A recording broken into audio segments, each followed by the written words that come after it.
ఇప్పుడు మీ జుట్టు రాలడం పూర్తిగా తగ్గిపోతుంది. Prismos B fall cure miracle herbal hair oil తో. ఈ తెలివైన మేధావుల్ని చెన్నైని మార్చేయమనండి, బెంగళూరు సిటీని మార్చేయమనండి, బాంబే సిటీని మార్చమనండి, హైదరాబాద్ సిటీని మార్చమనండి. బుద్ధి జ్ఞానం ఉంటే మాట్లాడడం మానేయమనండి, బుద్ధి జ్ఞానం లేకపోతే మాట్లాడమనండి. మీ ఇంటి మీద నీళ్లు వస్తాయని ఆకాశంలో పోతావు నువ్వు, ఇంటికి నీళ్లు రాకుండా చూసుకోవాలా. ఊరికే మర్యాద చెప్తే మర్యాద కూడా లేదు వీళ్లకు. మర్యాద తెలుసుకునేది నేర్చుకోవాలి. ఇంకొకసారి మాట్లాడితే ఆ నాలుకలు తాళాలు వేయాల్సి వస్తుంది. వాట్ నాన్ సెన్స్, ఏంటి తమాషగా ఉంది. ఇన్నింటి వాస్తవాలు లెక్క పెట్టుకుంటూ రాజకీయం కోసం అసహ్యమైన రాజకీయాలు చేస్తారా మీరు?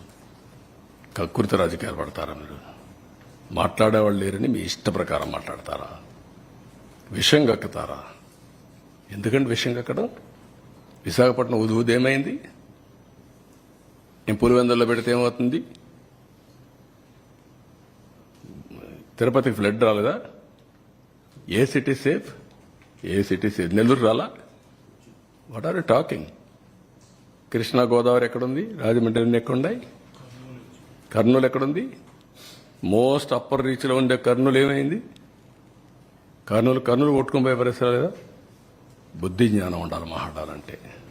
మీరు చేసిన ఏదో పనులకి మాటలో చెప్పాలంటే నేల మీద ముక్కు పెట్టి రాసుకోవాలి. మీరు తప్పుడు పనులు చేసి కొంచెం పాలిష్డ్గా మాట్లాడుతున్నాం. పాలిష్డ్గా మాట్లాడితే ఎక్కదు. ఎక్కని వాళ్ళకి ఏం చేయాలో కూడా చేసి చూపించాల్సిన అవసరం ఉంది. అదే జరుగుతుంది రేపు. మొన్న చూశారు మీరు, అక్కడ పోతే వీళ్ళని ఏం చేశారు?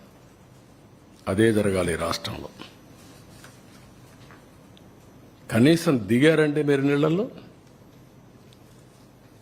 ఈస్ట్ గోదావరి జిల్లాకు పోతే రోడ్డు మీద తిరిగి మీరు వస్తే మీకు బాధలు తెలుస్తాయండి. మీకు నీళ్లలో దిగనవాడు, బురదలో దిగేదానికి నీకు ఆలోచన చేసేవాడు నువ్వు ప్రజాసేవ పనికొస్తావు నువ్వు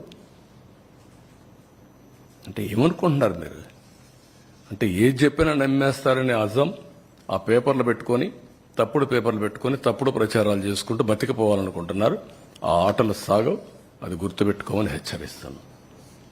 అందుకే ప్రజలు కూడా 11 సీట్లు ఇచ్చి ఏ విధంగా తీర్పు ఇవ్వాలని ఇచ్చారు. That it self is an indication. ఊరంతా ఒక దారి, వీళ్ళది ఇంకొక దారి అంటారు.